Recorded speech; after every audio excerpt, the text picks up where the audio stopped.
Ndugu zangu katika imani, ninakuhusieni kadhalika ninaihusia nafsi yangu juu ya kumcha Allah tabaraka wa taala. Enyi waja wa Allah, tumcheni Allah, kwa sababu kwa Allah tabaraka wa taala wamefuzu wacha Mungu. Ndugu zangu, hutuba yetu katika siku ya leo itakuwa ikiongelea bidayatul amil jadid, kuanza kwa mwaka mpya wa Kiislamu 1442 Hijiria, lakini kuisha kwa mwaka uliopita wa 1441 Hijiria. Ndugu zangu, kwa nini hutuba yetu leo tumeona ni vema kukumbushia juu ya hili? Sababu kubwa, leo tuko tarehe 2 mwezi wa kwanza wa Muharram 1442 Hijiria. Ikiwa hivi ndivyo, ni dalili iliyo wazi ya kwamba umeingia mwaka mpya katika tarehe ya Kiislamu, na umekwisha na umepita mwaka uliopita. Mambo haya wengi katika watu wamekuwa na mazoea ya kusherehekea, lakini sanjali na hilo kupongezana, wakatumiana jumbe za kupongezana. Kwa mwenye mazingatio, kuondoka mwaka na kuingia mwaka mwingine, ataishi katika mazingira ya huzuni kubwa mno, mazingira ya majonzi sana. Na hii ni kwa sababu hakuna furaha ya kuisha mwaka na kuingia mwaka mwingine, bali kuna huzuni kwa sababu masiku ya kuishi mwanadamu katika hii dunia yanamuondoka. Mtihani ulio mkubwa yanamuondoka katika namna ya haraka sana, haraka ambayo hajaweza utumia bado uhai wake, hajaweza bado tumia masiku ya mwaka uliompita katika namna bora ya kumwelekea Allah tabaraka wa taala. Mwenyewe Allah mtukufu anatuambia Suratun Nur 44, yuqallibu Allahu al-laila wan-nahara, Allah anaugeuza usiku na mchana. Unaondoka mchana unakuja usiku, unaondoka usiku unakuja mchana. Anasema anayafanya haya, inna fi dhalika la ibratan liulil absar, kwa hakika katika hili la kuondoka usiku ukaja mchana, ukaondoka mchana ukaja usiku, hatimaye yakawa ni masaa 24, ikawa wiki, ukawa mwezi, ukawa mwaka, yako mazingatio makubwa mno, mazingatio yenye kuzingatiwa sana na wale watu wenye uoni wa yakini ya Allah tabaraka wa taala. Yule ambaye anaona hawezi kufurahikia kuondoka mchana kuja usiku, kuondoka usiku kuja mchana, yule ambaye anaona anazingatia hawezi kufurahikia kuondoka mwaka kuja mwaka, kwa sababu akili yake ya kiutambuzi inamwambia kama umekwisha mwaka pia umepungua, au yamepungua masiku ya kuishi yeye katika hii dunia.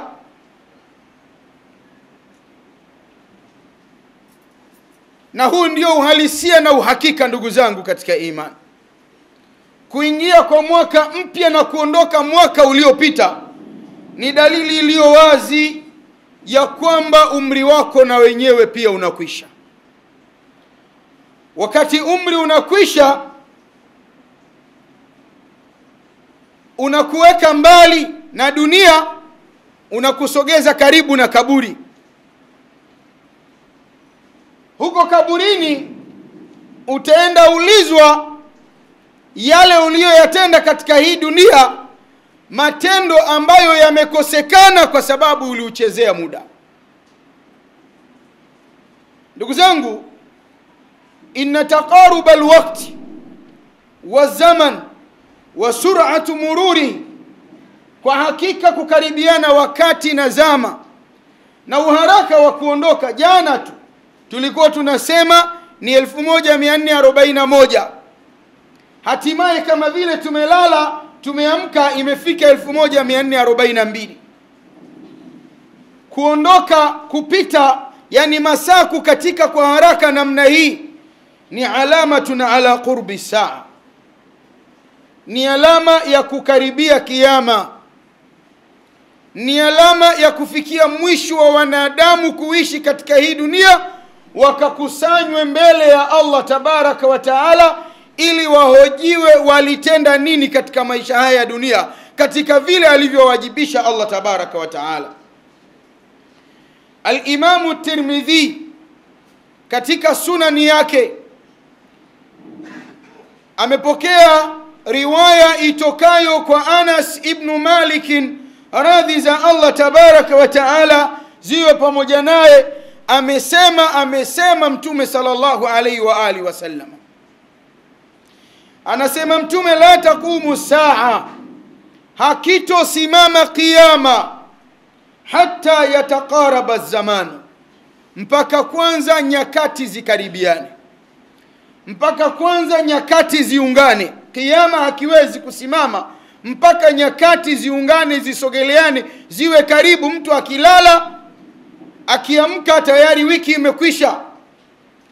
Akasema Mtume, fatakunu sanatu kashahari, zama zikikaribiana itakuwa mwaka kama vile mwezi mmoja tu. Mwaka mzima wenye masiku takriban 360 itakuwa ni kama vile siku 30 za mwezi mmoja.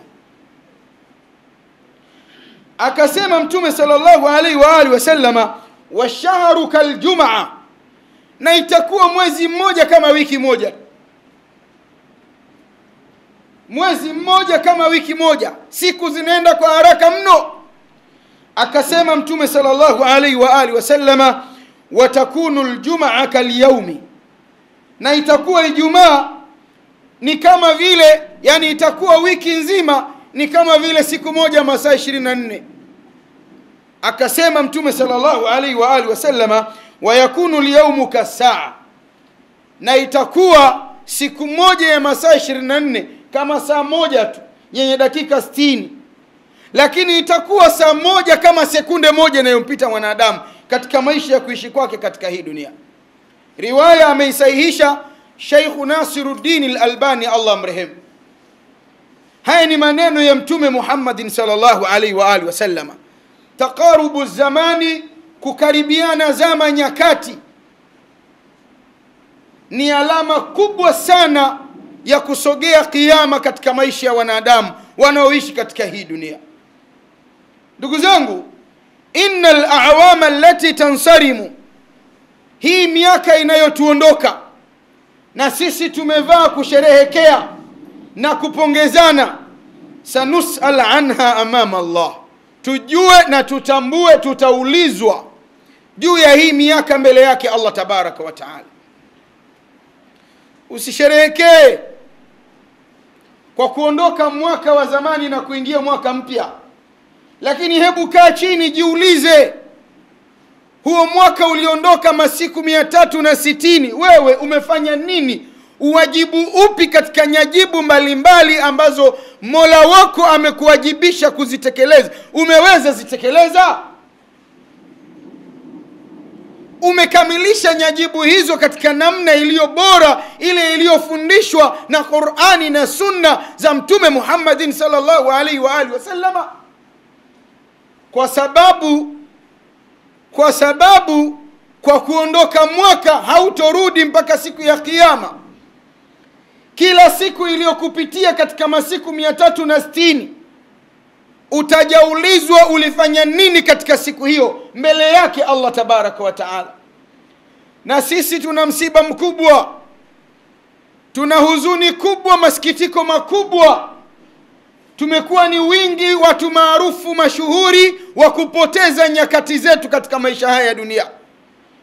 Mtume Muhammadin sallallahu alaihi wa alihi wasallama anatuambia katika riwaya itokayo kwa Muadhi ibn Jabal, radhi za Allah tabaraka wa taala ziwe pamoja naye, riwaya iliyothibiti ndani ya Sunan Tirmidhi, akaifanya kuwa ni hasan Sheikh Nasruddin al-Albani.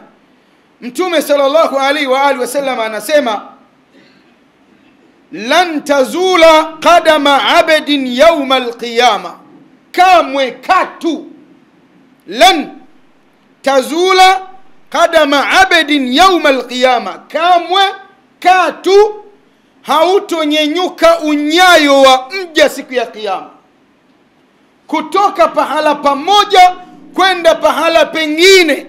Mtume sallallahu alaihi wa alihi wasallama anasema, hatta yus'al an arba'i khisalin, mpaka kwanza mja huyu aulizwe mambo manne. Hatonyenyua mtu mguu wake siku ya kiyama kutoka pahala pamoja alipopakanyaga kwenda pahala pengine, mpaka kwanza mtu huyu, mja huyu, aulizwe mambo manne. Ni yapi manne hayo? Anasema Mtume sallallahu alaihi wa alihi wasallama, nambari moja katika hayo manne, umrihi fima afnahu, umri wake. Aliishi kwenye hii dunia miaka 40 akafishwa, aliishi kwenye hii dunia miaka 20 akafishwa, aliishi kwenye hii dunia miaka 50, 60, 80, 100 akafishwa. Ataulizwa umri huo aliyouishi katika hii dunia aliutumiaje? Hii ndiyo sababu ndugu zangu katika imani, walipoyajua na kuyatambua mafundisho haya ya Mtume Muhammadin sallallahu alaihi wa alihi wasallama, masahaba zake walipupia kujisogeza karibu na Allah tabaraka wa taala, wengi wao wakiwa katika umri wenye matamanio makali sana. Kampani kubwa ya Mtume sallallahu alaihi wa alihi wasallama katika kuipeleka mbele dini ya Allah aliipata kwa masahaba vijana, ambao wengine muda mwingine walikuwa wanasimamia ncha za vidole vikubwa vya miguu yao ili wafikie kimo alichokiweka Mtume sallallahu alaihi wa alihi wasallama cha kuwapasisha kwenda kushiriki jihadi. Ndio wewe unakuta mkuu wa majeshi katika jeshi aliloliunda Mtume, aliloliandaa Mtume likapigana na Mafurs na Marumi, ni kijana mwenye umri usiofika miaka 20, miaka 18, Osama ibn Zaid. Hawa ni vijana ndugu zangu waliyajua maneno haya, wakaamua kutokubali kupoteza muda wao, umri wao usipotee ila katika kumtumikia Allah tabaraka wa taala. Muulize Muislamu wa leo, ameupotezaje umri wake? Tunasoma wasifu wa mtu, tunaelezea wasifu wa mtu aliyekufa akiwa na umri wa miaka 60. Wasifu wake wote unaelezea jinsi gani alivyoweza itumikia dunia. Ndani ya umri huo alioishi kuna miaka aliyodumu akinywa pombe, alivuta bangi, akafanya hivi na vile. Hakuna hata moja la kiibada la kumwabudu Allah tabaraka wa taala. Haya mpaka yanafikia kwenye mitandao, watu wanaelezea wasifu wa marehemu. Hakuna zuri ambalo marehemu kalifanya zaidi ya mabaya. Na haya ndio maisha tuko nayo leo. Kijana tangu amebalee, pengine akiwa na umri wa miaka 15, akiwa na umri wa miaka 16, kijana huyu mpaka akili zake zinakomaa miaka 40, muda wake mwingi aliupoteza akiitumikia Yanga, muda wake mwingi aliupoteza akiitumikia Simba, muda wake mwingi aliupoteza akitumikia klabu mbalimbali za nchi za Ulaya, muda wake mwingi aliupoteza akitumikia siasa, wanasiasa walaghai, matapeli, waongo. Wenzake wana namna ya kusema maneno ya kuwapa lukmatul aishi, tonge la kuishi na familia zao katika maisha haya ya dunia. Yeye anapoteza muda siku nzima, siku mbili, miezi miwili anasukuma gari. Anapoteza mtu muda wa masaa 12 anashinda kusikiliza kesi ya mchezaji wa mpira inayesemekana amefanya ulaghai kwa kujisajili kwenye klabu 2 tofauti. Hivi ni vitu vya kulia ndugu zangu, sio vya kucheka. Hivi ni vitu vilivyojaa masikitiko. Nguvu kazi ya vijana ambao muda mwingine utawakuta wengi wao majina yao ni kina Isa, Muhammad, Harun na yanayofanana na hayo, wanashinda kutwa nzima kusubiria watu wako ndani, wanamjadili mtu, tena mtu mwenyewe wala hamjui Allah tabaraka wa taala. Masaa 12 wanapoteza watu muda katika mambo ya kijinga. Hasali kwenye muda huo, muda wote mtu anazomea akidai kuwa anashangilia, wala hamdhukuru Allah tabaraka wa taala. Hapati mtu muda wa kusema subhanallah, alhamdulillah, Allahu akbar, akamtaka msamaha Allah. Anapata mtu muda wa kutaja jina la mtu mwanadamu mwenzi wake. Haya mambo ndugu zangu ukiyatazama yana ishara ya kutufundisha na kutuelekeza tunaishi katika jamii ya wengi miongoni mwetu tusiojua kutambua na kuelewa thamani ya wakati. Huyu mwaka ukiondoka, ukiingia mwaka mwingine, ndio anakuja anakuambia hongera, heri ya mwaka mpya. Unasherehekea kuingia kwa mwaka mpya. Mwaka uliopita uliupoteza ukiwa kwenye mabaraza ya mipira, ukiwa kwenye airport unapokea wachezaji, ukiwa mabarabarani unasukuma magari ya wanasiasa, ukiwa kwenye vijiwe unacheza madraft yasio na faida na wewe. Wala watu hawana kuamka. Sasa Mtume sallallahu alaihi wa alihi wasallam anasema, unyayo wako na wangu na wa mwingine siku ya Kiyama hautonyenyuka kutoka pahala pamoja kwenda pahala pengine. Ni lazima kwanza wewe uulizwe, umri ulioishi kwenye hii dunia uliutumiaje? Ona raha tu kufanya unayoyafanya, vuta bangi, shangilia unayoyashangilia, yaishi unayoyaishi. Ikapita siku, ikapita wiki, mwezi, mwaka, miaka, umri ukaisha, ukaondoka kwenye hii dunia. Yauman, siku moja utajaulizwa na Allah tabaraka wa taala na hutakuwa na majibu. Akasema Mtume sallallahu alaihi wa alihi wasallam, jambo la pili ataloulizwa mja kabla mguu wake haujanyenyuka kutoka pahala pamoja kwenda pahala pengine siku ya Kiyama, wa an shababihi fima ablahu, ujana wake aliuchakaza vipi? Ujana wake aliutumiaje? Ulimpeleka kwenye mazingira yapi? Yeye ndiye kijana bingwa wa kuvalia nguo katikati ya makalio yake. Yeye ndiye kijana bingwa wa kunyoa aina mbalimbali za minyoo ya kishetani ya kibilisi aliyoikataza Mtume Muhammadin sallallahu alaihi wa alihi wasallam. Yeye ndiye kijana ambaye hapitwi na kubeti, hapitwi na kucheza kamari. Yeye ndiye kijana hataki kupitwa na kuvuta bangi. Yeye ndiye kijana mwenye kutia mimba mabinti za watu. Yeye ndiye kijana mwenye kushinda na kulala kwenye madanguro ya pombe. Ukimtazama kijana wa miaka 25, meno yake yamechakaa. Yamechakaa kwa sababu gani? Ni mvutaji wa sigara aliyechupa kiwango cha kuvuta. Meno yamebadilika rangi kwa kuharibiwa na sigara.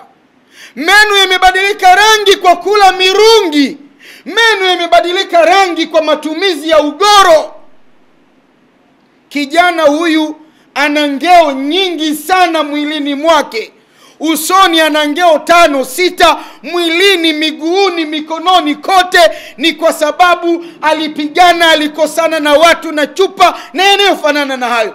Umechakaa mwili wa kijana wa Kiislamu katika maasi ya kumuasi Allah tabaraka wa taala. Na hii imekuwa ni sababu leo ya kupungua umri wa kuishi wanadamu wengi.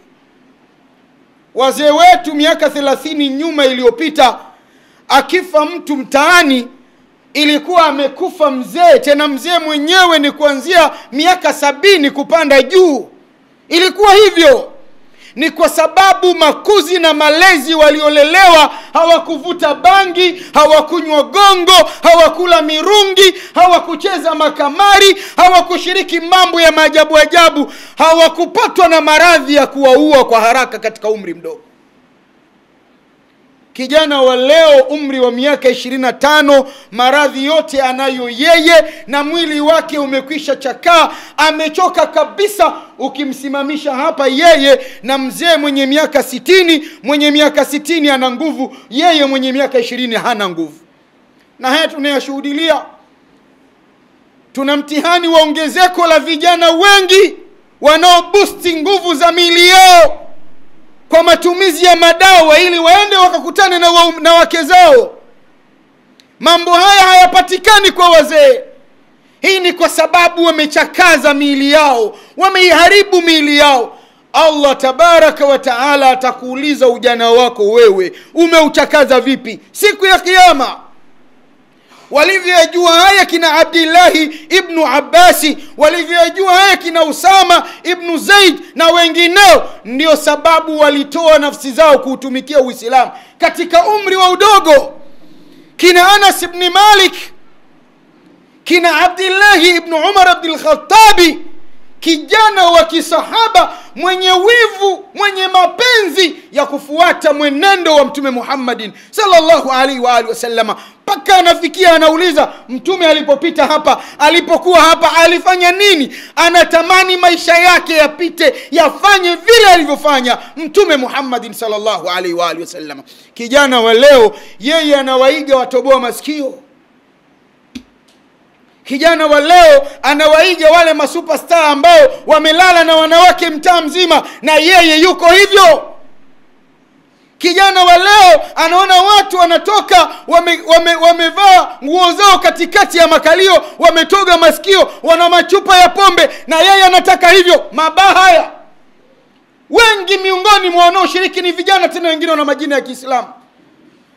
Anajasirika vipi mtu kuweka baa kubwa kama hili lilo mbele ya msikiti hapa? Kama vijana wa Kiislamu hawaliungi mkono baa hili, laiti watu wangelikuwa na uchungu na uwivu wa kuona kuwa jambo hili ni haramu, halifai. Hawezi kupata wateja. Anapataje wateja? Wateja ni vijana. Ukiwaangalia kuna kina Abdallah, kuna kina Muhammad na wanaofanana na hivyo, na wengine tunaoyasema wanachukia. Sheikh kwa nini anasema? Tunasema kwa sababu dini yetu ya Uislamu inatufundisha kuamrishana mema na kukatazana mabaya, na hii ndiyo khairia ya umma huu. Huu umma umekuwa bora sababu kubwa Allah anatuambia kuntum khaira umma, ninyi mmekuwa umma bora. Ukhrijat linnasi ta'muruna bil ma'rufi wa tanhauna 'anil munkar. Wanaweka watu mabao kwenye makazi ya watu, wakapiga miziki mpaka usiku mkubwa, miziki mizito, lakini mwisho wa siku wakaja na wanawake mabinti wanaojiuza, na naamini wengi wao wana majina ya Kiislamu. Halafu watu wanatazama tu, wanaona ni vitu vya kawaida. Umri wao wa ujana wanauchakaza kwenye maovu.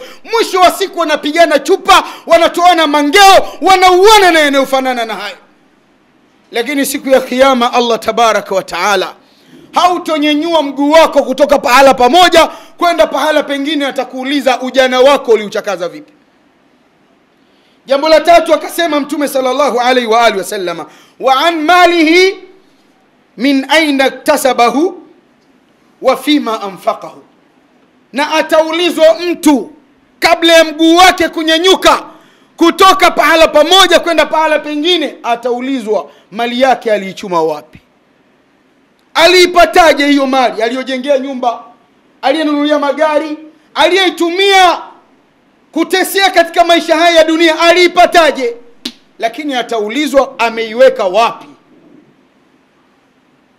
Mali unayoipata ambayo Allah anakuruzuku wewe, kuna waja wengine wanatafuta mali hii hawajaipata, wewe ndio unakuwa hodari wa kuitumia mali hii kwenye pombe, kufanyia maasi mbalimbali, kutesea wanadamu wenzi wako, kudhulumia wanadamu wenzi wako na yanayofanana na hayo.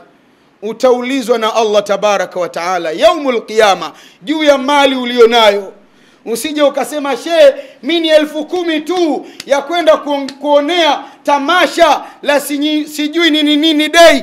10,000 hii ulioipeleka huko ukaenda kuona watu wanakata viuno kwa haramu, maibilisi na watumwa wa ibilisi, utaulizwa na Allah ni kwa nini 10,000 hii usingeipeleka kwenye nyumba yangu kienda imarisha nyumba yangu.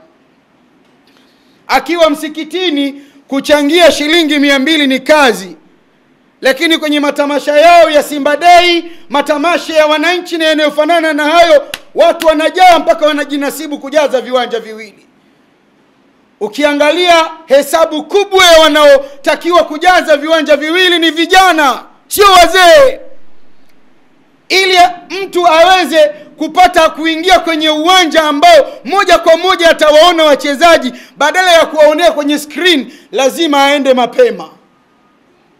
Kwa hivyo pengine saa 12 ataingia uwanjani, hapati kuswali sunnati dhuha. Huyu hawezi kuswali ya dhuhuri, alasiri itampita. Huyu kutwa nzima lazima ashangilie, apige makelele, hawezi mtaja Allah tabaraka wa taala. Akitoka hapo anakwambia mimi ni Muislamu bwana, nautumikia Uislamu.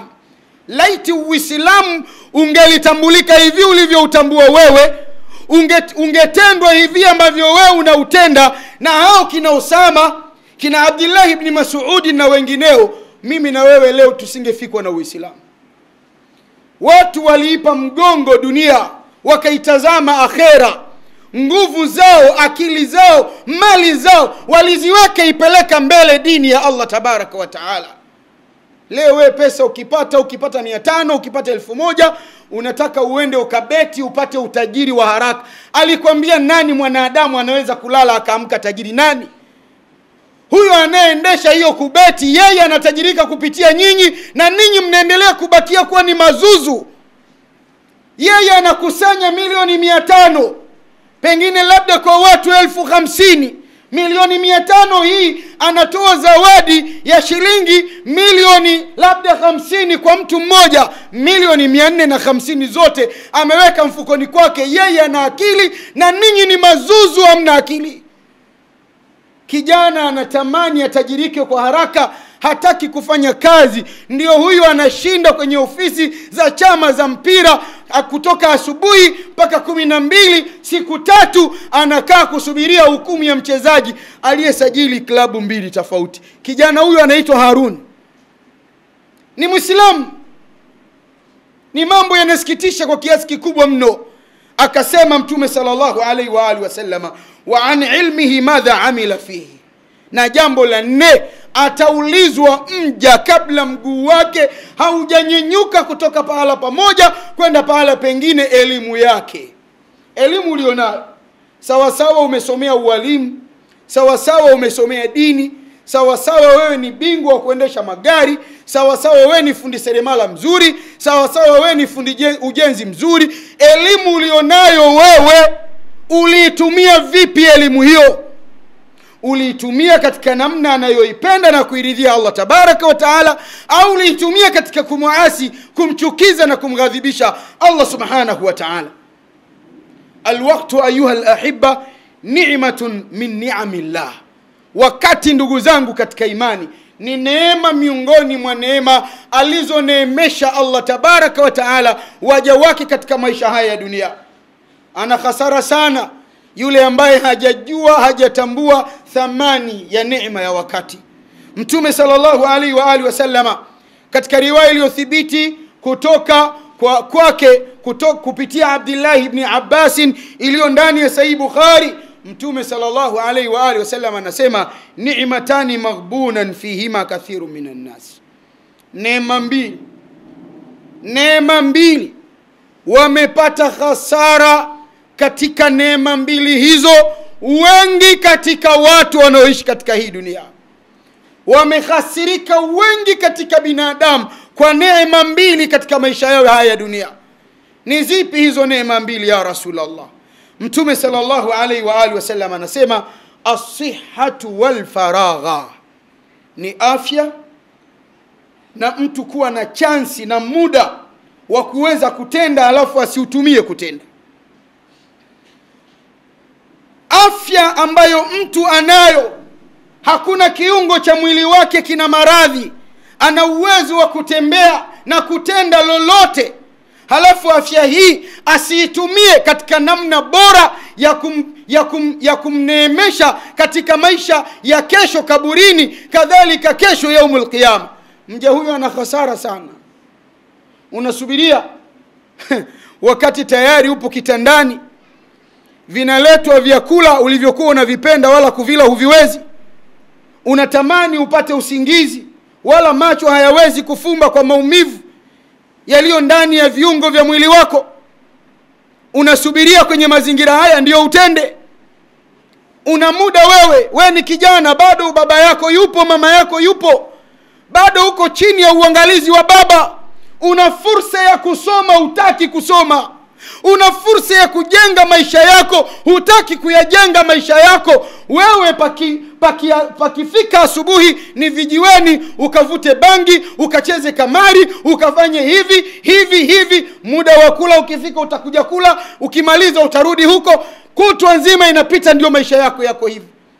Haya maisha yanafika mwaka, maisha haya yanafika miaka 10, akili yako inajaa uzezeta, inajaa ulema wa kushindwa jishughulisha, wa kushindwa kutafuta. Tuna ongezeko kubwa la vijana wengi wenye umri wa miaka 30, 35 mpaka 40 leo wana fikra za kuwa ni maombaomba zaidi kuliko kufanya kazi. Ana targeti mtu kuwa nipate watu 5 watakaonipa 1,000 na pate 5,000 kwa siku imepita. Tunao vijana wengi mno, wana miili, wana afya, lakini akili zao zimejaa ulema, zimelemaa, haziwezi, hazifikirii. Hata tu nichukue hiki nijishughulishe kwa hivi, kinachofikirika kwake ni kuomba aendeshe maisha. Hii ni dalili iliyo wazi ya kwamba Mtume Muhammad sallallahu alaihi wa alihi wasallama maneno yake yako sahihi sana. Lakini wema walioishi kabla yetu, ndugu zangu, hawakutambua wakati hivi ambavyo mimi na wewe tunautambua. Al-Hasan al-Basri anasema, ya ibn Adam, ewe mwana wa Adam, inma anta ayyamun idha dhahaba yawmun dhahaba ba'dhuka. Ewe mwanadamu, hakika si vingine, wewe ni masiku. Jitambue wewe ulivyo ni masiku. Siku moja tu ikikuondoka, ujue baadhi yako katika wewe imeondoka. Ikikupitia wiki, ujue tayari kwenye umri wako wiki imeondoka. Ukiisha mwaka, jua kwenye umri wako mwaka umeondoka. Hautorudi mpaka siku ya kiyama. Kuondoka kwa mwaka ni kuondoka katika kiungo cha baadhi katika mwili wako wewe. Akasema Abdullah ibn Mas'ud, radhi za Allah tabaraka wa taala ziwe pamoja naye, anasema ma nadimtu ala shay'in, katika maisha haya ya dunia mimi sijawahi jutia juu ya chochote. Mie sijawahi kujuta katika jambo lolote, bal nadami, lakini majuto yangu mimi ala yaumin, niliwahi jutia katika siku moja tu. Gharabat shamsuhu, lilizama jua lake katika siku hiyo. Nakasa fihi ajali, umri wangu ukawa umepungua katika maisha haya ya dunia kwa kuondoka siku hiyo moja. Wala yazdad fihi amali, na wala matendo yangu mimi ya kumpendezesha Allah tabaraka wa taala yasiwe ni yenye kuzidi mbele yake Allah. Anajuta Abdillahi ibn Mas'ud, radhi za Allah tabaraka wa taala, siku moja iliyompitia hakufanya tendo la kumpendeza Allah tabaraka wa taala. Haya mimi na wewe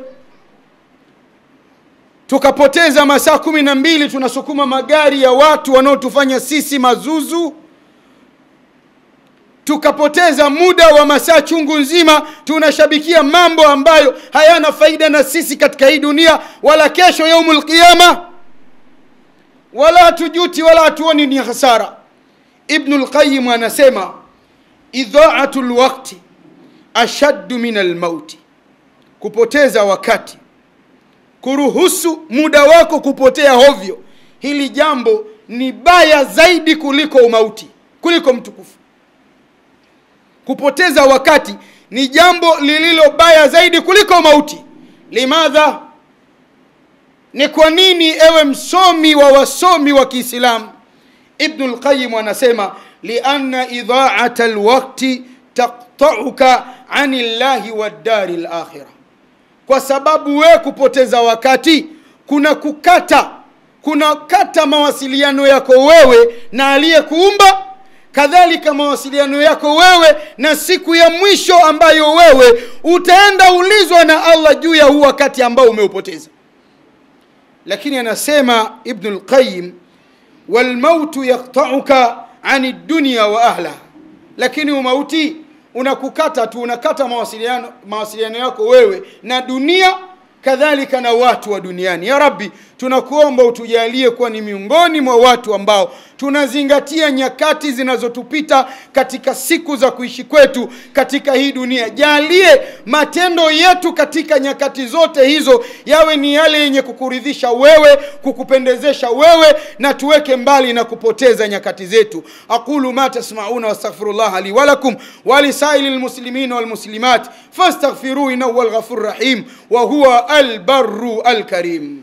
Tumeona ni jinsi gani Allah tabaraka wa taala, mtume wake na wema walioishi kabla yetu walivyozingatia umuhimu na thamani ya wakati katika maisha ya mwanadamu katika kuishi kwake kwenye hii dunia. Lakini kuondoka kwa mwaka uliopita na kuingia kwa mwaka mpya, tunakumbuka sisi kumbukumbu ya jambo zito miongoni mwa mambo yaliyotokea katika ulinganizi wa dini ya Mtume Muhammadin sallallahu alaihi wa alihi wasallama, miaka 13 akilingania Makkatul Mukarrama na miaka 10 akilingania Madinatul Munawwara.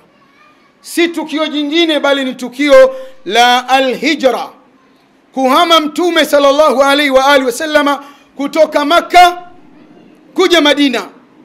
Tukio hili ndugu zangu ni tukio lililokomesha unyonge wa Waislamu walioishi takriban kwa miaka 13 wakionewa, wakiteswa, wakidhalilishwa. Miaka 13 ya ulinganizi wa Mtume sallallahu alaihi wa alihi wasallama katika jiji la Makkatul Mukarrama ilikuwa ni miaka michungu mno, hususan kwa masahaba wanafunzi wa Mtume, wale waliokuwa madhaifu. Katika kipindi hiki ndio ilithibiti kina Bilal ibn Rabah wakiteseka kwa mabwana zao mpaka wakagombolewa kwa mali za Bakar Siddiqi kuwatoa katika utumwa na kuachwa huru ili waweze kuishi katika maisha huru ya kumwamini Allah tabaraka wa taala. Ndani ya mateso hayo wameteseka masahaba hawa, mateso ambayo mimi na wewe bado hatujayapata.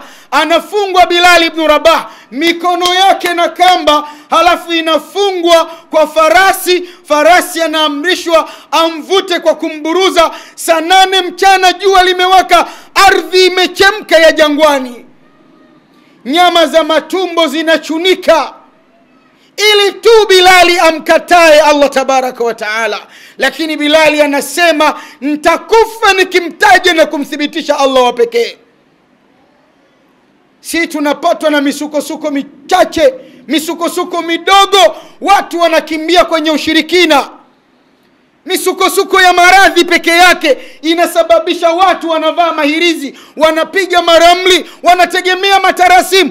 hawa waliteseka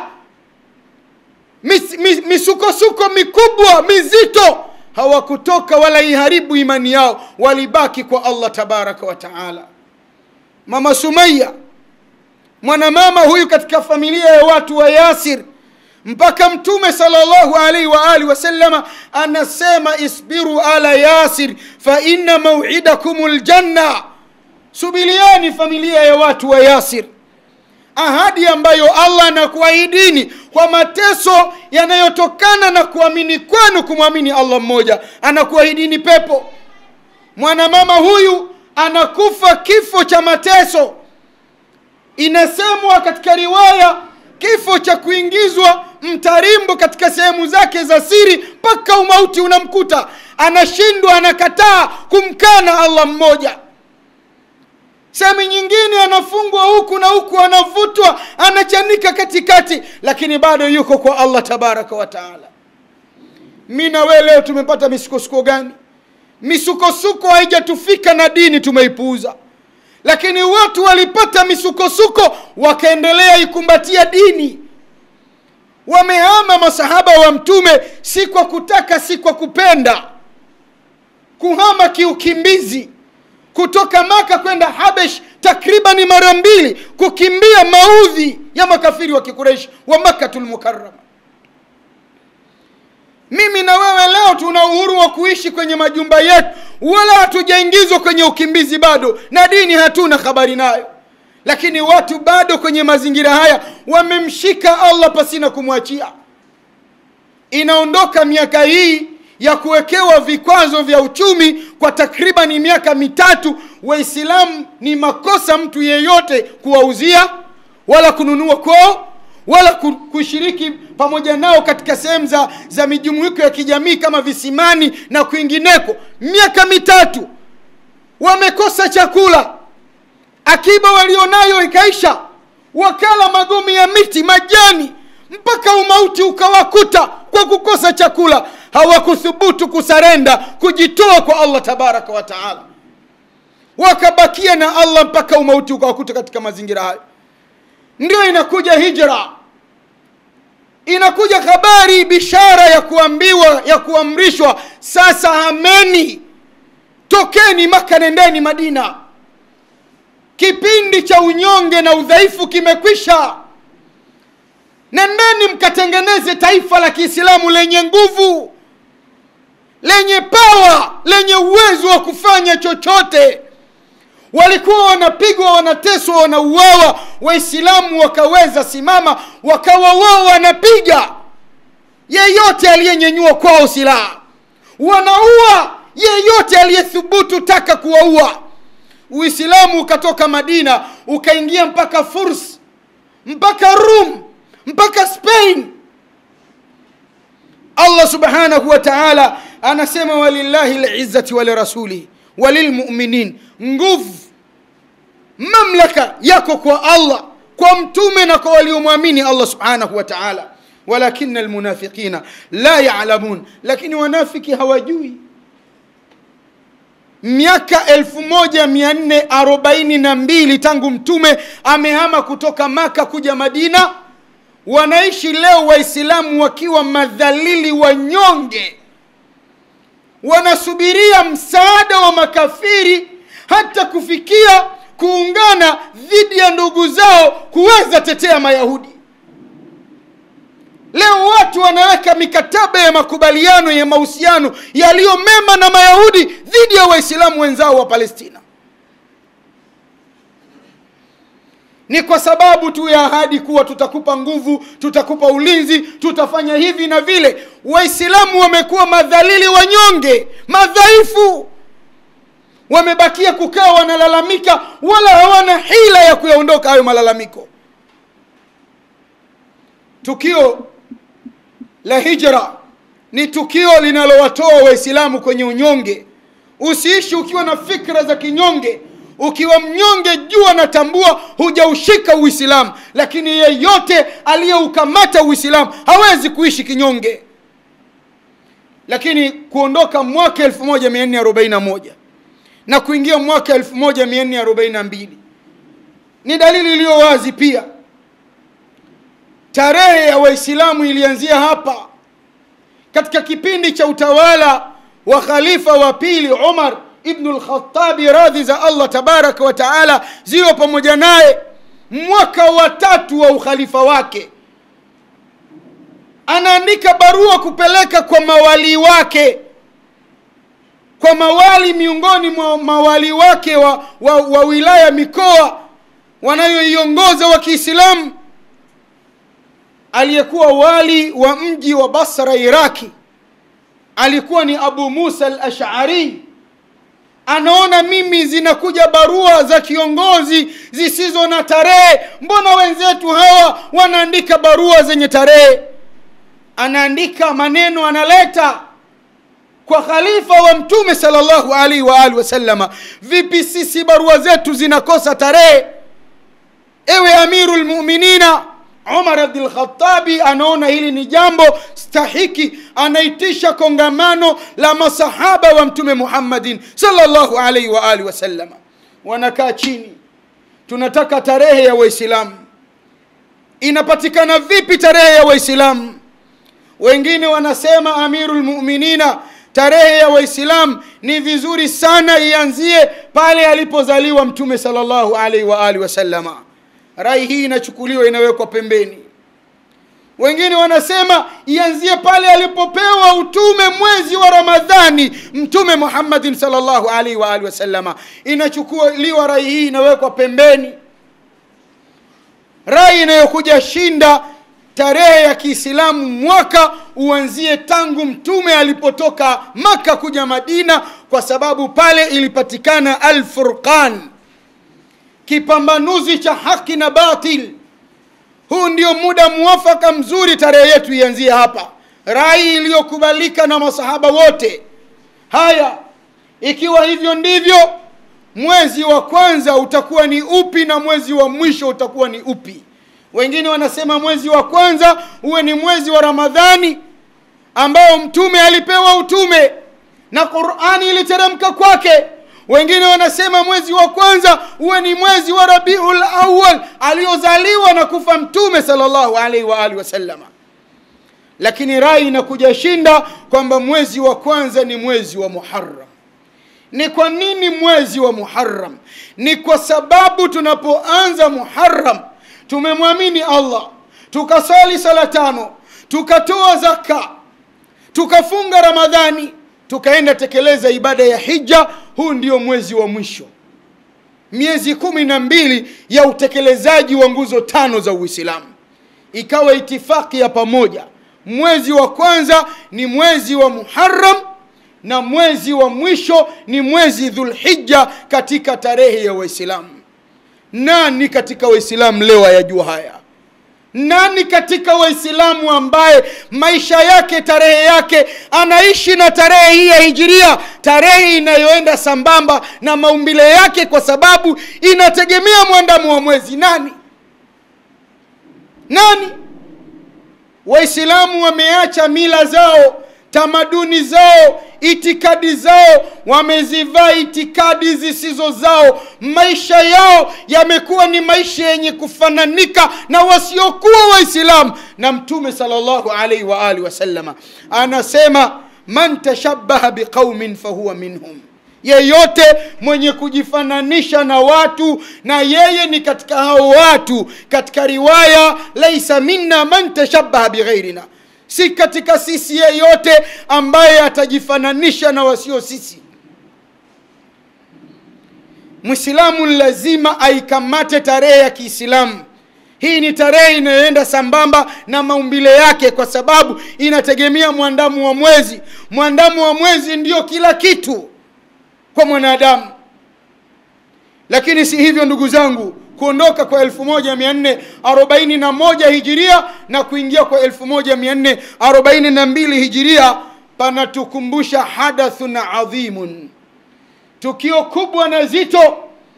Bali tukio hili fihi darsun balighun, kuna darasa zito, darasa la kina, darasa lenye uzingatiaji mkubwa kwa yeyote yule ambaye atarudi kwa Allah tabaraka wa taala. Si darasa jingine ndugu zangu, ni tukio la kuangamizwa Firauni, laana za Allah tabaraka wa taala ziwe pamoja naye, ndani ya mwezi Muharram. Huyu ni mwovu miongoni mwa waovu waliopata ishi katika hii dunia. Huyu alikuwa ni mnyanyasaji wa wanadamu, viumbe wa Allah tabaraka wa taala, mtesaji, alikuwa muuaji.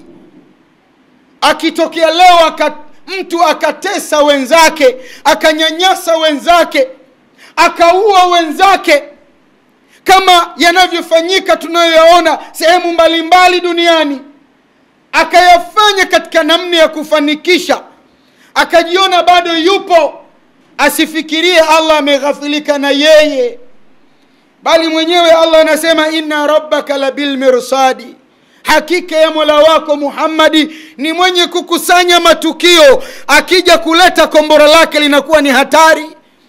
Firauni laanatullahi alayhi aliwaua Bani Israili kwa kiasi kikubwa, kisa tu kwamba amepokea eti mtoto yeyote wa kiume atakayezaliwa atakuja mpora mamlaka ya ufalme wake.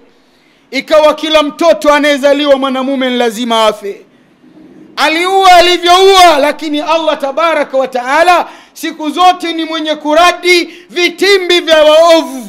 Akazaliwa Musa, akashindwa muua, na akalelewa ndani ya nyumba yake, ndani ya mwezi Muharram, tarehe 10 mwezi huu tulionao. Allah akamgharikisha, akamwangamiza Firauni laanatullahi alayhi pamoja na jeshi lake katika bahari ya Sham. Kimekuwa ni kisa chenye mazingatio kwa wenye akili mpaka kesho kiyama kitasimama. Ishi ukijiona mkubwa, mwenye mamlaka, mwenye ufalme, mwenye kila kitu utakavyokuwa, lakini Firauni laanatullahi alayhi mamlaka alionayo yalikuwa ni makubwa, mamlaka mazito. Ana mawaziri kwenye serikali yake, matajiri wanaweza kujenga minara mirefu ikaelea angani ili hata wapate mchungulia Mungu wa Musa na Harun, lakini mwisho wa siku Allah alimgharikisha kidhalili kabisa. Na mwisho kabisa, wakati maji yamefunga anakwenda kufa, alisarenda, alisilimu, alijisalimisha kwa Allah tabaraka wa taala. Allah anamwambia al-ana wa qad asaita qabli, sasa hivi unasarenda, unarudi kwangu wakati ushafanya maasi chungu nzima na umauti uko na wewe, ushachelewa. Yeyote ambaye Allah anampa mamlaka, madaraka kwenye hii dunia, sawa na kiongozi wa nchi, kiongozi wa familia, kiongozi wa kikundi, ongoza watu kwa huruma na upendo, ongoza watu kwa kutekeleza haki zao. Jua na tambua lolote baya ambalo utalifanya kwao, Allah tabaraka wa taala atajalilipa. Ya Rabbi, tunusuru na kudhulumu waja wako. Lakini tukio la kuingia kwa mwaka 1442 Hijiria, ndugu zangu, linatufundisha pia vile vile fatihatu shuhuri al-aam, yani ufunguzi wa kuingia kwa mwaka. Na hii ni kufika kwa mwezi wa Allah subhanahu wa ta'ala wa Muharram. Katika riwaya iliyothibiti ndani ya sahihi Muslim, riwaya itokayo kwa Abu Huraira, Mtume sallallahu alaihi wa alihi wasallam anasema afdalu siyami ba'da Ramadan shahrullahil Muharram, funga iliyo bora kwa mja mbele yake Allah tabaraka wa taala baada ya funga ya mwezi wa Ramadhani ni funga ya mwezi wa Allah wa Muharram. Allah yani ameuita huu ni mwezi wake, ni mwezi miongoni mwa miezi 4 mitukufu, wenyewe Muharram, Dhulhijja ulioisha na Dhulqada uliokuwa kabla ya Dhulhijja, halafu unarudi nyuma unapita miezi 2,